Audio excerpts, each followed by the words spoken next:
ಎಲ್ಲರಿಗೂ ಶ್ರೀ ಸತ್ಯದರ್ಶನ ವಾಹಿನಿಗೆ ಸ್ವಾಗತ. ಪ್ರಿಯ ವೀಕ್ಷಕರೇ, ಇಂದು ನಿಮ್ಮನ್ನು ತುಮಕೂರು ಜಿಲ್ಲೆ ಗುಬ್ಬಿ ತಾಲ್ಲೂಕು ಕೇಂದ್ರದಲ್ಲಿರುವ ಪವಾಡ ಪುರುಷ ಮಹಾನ್ ಶಿವಶರಣ ಶಿವಭಕ್ತನೂ ಆದ ಶ್ರೀ ವೈಲೇಶ್ವರರ ಬಗ್ಗೆ ತಿಳಿಯೋಣ ಬನ್ನಿ. ಈ ಕಥೆಯು 8ನೇ ಶತಮಾನದಲ್ಲಿ ಇದ್ದಂಥ ಒಬ್ಬ ಮಹಾನ್ ಶಿವಶರಣರ ಕಥೆಯಾಗಿರುತ್ತೆ. ಈಗಿನ ಗುಜರಾತ್ ರಾಜ್ಯವೇ ಅಂದಿನ ಸೌರಾಷ್ಟ್ರ ರಾಜ್ಯವಾಗಿದ್ದು, ಆ ರಾಜ್ಯವನ್ನು ಬಲರಾಮನೆಂಬ ರಾಜನು ಆಳ್ವಿಕೆ ಮಾಡುತ್ತಿರುತ್ತಾನೆ. ಇವನ ಪತ್ನಿ ಯಶೋಧರ. ಇವರು ಸೋಮನಾಥೇಶ್ವರ ಸ್ವಾಮಿಯ ಪರಮಭಕ್ತರಾಗಿದ್ದು, ಇವರಿಗೆ ಅನೇಕ ವರ್ಷಗಳು ಮಕ್ಕಳಾಗಲಿಲ್ಲ. ಆಗ ಅವರು ಸೋಮನಾಥನ ಮೊರೆ ಹೋದರು. ಇವರ ಪೂಜೆಯಿಂದ ಪ್ರಸನ್ನನಾದ ಶಿವಪರಮಾತ್ಮನು ಇವರಿಗೆ ಮಕ್ಕಳ ಭಾಗ್ಯವನ್ನು ಕೊಡಲು ನಿರ್ಣಯಿಸಿ ಪ್ರತ್ಯಕ್ಷನಾಗುತ್ತಾನೆ. ರಾಜ ರಾಣಿಯರಿಗೆ ಎಂಥ ಪುತ್ರ ಬೇಕೆಂದು ಕೇಳಲಾಗಿ, ಮಹಾನ್ ದೈವಭಕ್ತನು ಯಾವಾಗಲೂ ನಿನ್ನ ನಾಮಸ್ಮರಣೆ ಮಾಡುತ್ತಾ ಇರಬೇಕೆಂದು ಅಂತಹ ವರಪುತ್ರನನ್ನು ಕರುಣಿಸು ಎಂದು ಕೇಳಿದರು. ಪರಮೇಶ್ವರನು ತಥಾಸ್ತು ಎಂದು ಹೇಳಿ ಅಂತರ್ಧಾನರಾದರು. ಕೈಲಾಸಕ್ಕೆ ಹೋದ ಪರಮೇಶ್ವರನು ತನ್ನ 64 ಗಣಗಳಲ್ಲಿ ಒಬ್ಬನನ್ನು ಕರೆದು, ನೀನು ಭೂಲೋಕದ ಸೌರಾಷ್ಟ್ರದಲ್ಲಿ ಬಲರಾಮ ಮತ್ತು ಯಶೋಧರರ ಮಗನಾಗಿ ಜನ್ಮ ತಾಳು ಎಂದು ಹೇಳಿ ಕಳುಹಿಸಿದೆನು. ಹೀಗೆ ಭೂಲೋಕಕ್ಕೆ ಬಂದ ಶಿವಗಣನು ಯಶೋಧರ ಸಂಜಾತನಾಗಿ ಜನ್ಮ ತಳೆದು ಅವನಿಗೆ ರಾಜ ರಾಣಿಯರು ಸೋಮೇಶ್ವರ ಸ್ವಾಮಿಯ ಸನ್ನಿಧಿಯಲ್ಲಿ ತಮ್ಮ ಮಗುವಿಗೆ ವೈಲೇಶ್ವರನೆಂದು ಹೆಸರಿಟ್ಟರು. ವೈಲೇಶನು ಬಾಲ್ಯದಿಂದಲೇ ಶಿವನಾಮ ಸ್ಮರಣೆ ಜಪಿಸುತ್ತಾ ಮಹಾನ್ ಶಿವಭಕ್ತನಾಗಿದ್ದನು. ಯಾವಾಗಲೂ ಸೋಮನಾಥನ ಮುಂದೆ ಕುಳಿತು ಶಿವನಾಮ ಜಪಿಸುತ್ತಾ ಮೈಮರೆಯುತ್ತಿದ್ದನು. ವೈಲೇಶನಿಗೆ 16 ವರ್ಷಗಳು ತುಂಬಿದವು. ರಾಜನು ಯುವರಾಜ ಪಟ್ಟಾಭಿಷೇಕಕ್ಕೆ ಸಿದ್ಧತೆ ಮಾಡಿಕೊಂಡನು.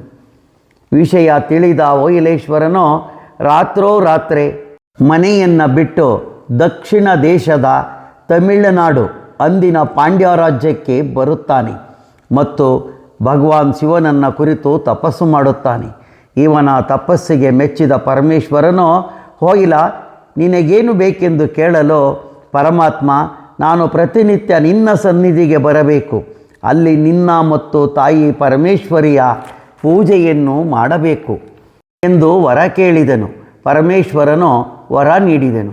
ವೈಲೇಶನು, ಪರಮಾತ್ಮ ನಿನ್ನ ಸನ್ನಿಧಿಗೆ ಹೇಗೆ ಬರಲಿ ಎಂದು ಕೇಳಿದಾಗ ಶಿವನು ವೈಲೇಶನಿಗೆ ಆಕಾಶ ಮಾರ್ಗದಿಂದ ಪ್ರತಿನಿತ್ಯ ಬಂದು ಹೋಗುವಂತೆ ವರ ನೀಡಿದನು. ಹೀಗಿರುವಾಗ ವೈಲೇಶ್ವರನು ಕೈಲಾಸಕ್ಕೆ ಪ್ರತಿನಿತ್ಯ ಹೋಗಲು ಪ್ರಾರಂಭಿಸಿದನು. ಕೈಲಾಸಕ್ಕೆ ಹೋಗುವಾಗ ವೈಲೇಶ್ವರನು ಧೂಪದ ಆರತಿಯನ್ನು ಒಂದು ಕೈಯಲ್ಲಿ ಹಿಡಿದು ಮತ್ತೊಂದು ಕೈಯಲ್ಲಿ ಗಂಟೆಯನ್ನು ಬಾರಿಸುತ್ತಾ ಕೈಲಾಸಕ್ಕೆ ಹೋಗಿ ಶಿವ ಪಾರ್ವತಿಯರ ಪೂಜೆ ಮಾಡಿ ಬರುತ್ತಿದ್ದರು. ಹೀಗೆ ಅನೇಕ ವರ್ಷಗಳು ಕಳೆದವು. ಪ್ರತಿನಿತ್ಯದಂತೆ ಹೋಗುವಾಗ ಇಂದಿನ ಕಡಬವನ್ನು ಕದಂಬಪುರಿ ಎಂದು ಕರೆಯುತ್ತಿದ್ದರು.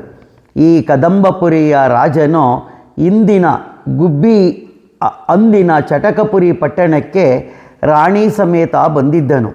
ಆಗ ವೈಲೇಶ್ವರರು ಧೂಪ ಹಿಡಿದು ಗಂಟೆ ಬಾರಿಸುತ್ತಾ ಆಕಾಶ ಮಾರ್ಗದಲ್ಲಿ ಹೋಗುತ್ತಿದ್ದಾಗ ರಾಣಿಗೆ, ನೋಡು, ಇವನ್ಯಾವನೋ ಮಾಟಗಾರನಿರಬೇಕು, ಇವನು ದೈವಭಕ್ತನಂತೂ ಅಲ್ಲವೇ ಅಲ್ಲನೆಂದನು. ಇದನ್ನು ಕೇಳಿದ ವೈಲೇಶ್ವರನಿಗೆ ಬಹಳ ಸಿಟ್ಟು ಬಂದು ರಾಜನಿಗೆ ಶಾಪವಿತ್ತನು. ಆಗ ಗಂಟೆಯಲ್ಲಿದ್ದ ನಾಲಿಗೆಯು ಕಿತ್ತು ಚಟಕಪುರಿಯಲ್ಲಿ ಬಿದ್ದಿತು. ಇದರ ಪರಿವೇ ಇಲ್ಲದ ವೈಲೇಶ್ವರನು ಕೈಲಾಸಕ್ಕೆ ಹೋಗಿ ಶಿವಪಾರ್ವತಿಯರ ಪೂಜೆ ಮಾಡಿ ಮುಗಿಸುತ್ತಾನೆ. ಆಗ ಪಾರ್ವತಿ ದೇವಿಯು, ವೈಲೇಶ, ನಿನ್ನ ಗಂಟೆಯ ನಾಲಿಗೆ ಎಲ್ಲಿ ಬಿದ್ದಿತು ಎಂದು ಕೇಳುತ್ತಾಳೆ. ವೈಲೇಶನು ಗೊತ್ತಿಲ್ಲವೆಂದು ಹೇಳುತ್ತಾನೆ. ನೀನು ಚಟಕಪುರಿಯಲ್ಲಿ ಆವೇಶಕ್ಕೆ ಒಳಗಾದಾಗ ಗಂಟಾನಾಲಿಗೆಯು ಅಲ್ಲಿ ಬಿದ್ದಿದೆ. ಆದ್ದರಿಂದ ನಿನಗೆ ಈ ವರವನ್ನು ನೀಡುತ್ತಿದ್ದೇನೆ. ಭೂಲೋಕದಲ್ಲಿ ನಿನ್ನ ಗಂಟಾನಾಲಿಗೆಯ ಬಿದ್ದ ಚಟಕಪುರಿಯಲ್ಲಿ ನೀನು ಉದ್ಭವ ಮೂರ್ತಿಯಾಗಿ ನೆಲೆಸು.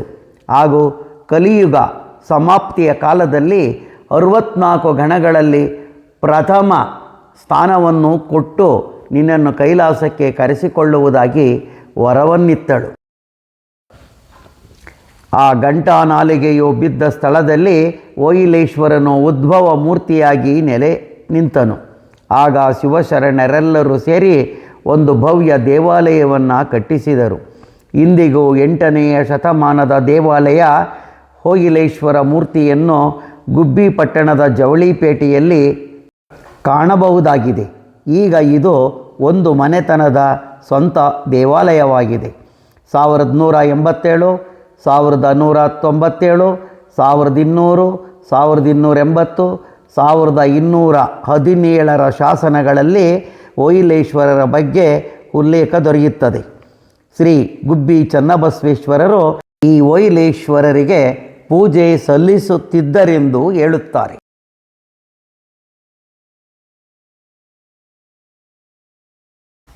ನೀವಿನ್ನು ನಮ್ಮ ವಾಹಿನಿಗೆ ಚಂದಾದಾರರಾಗಿಲ್ಲದಿದ್ದರೆ ಚಂದಾದಾರರಾಗಿ.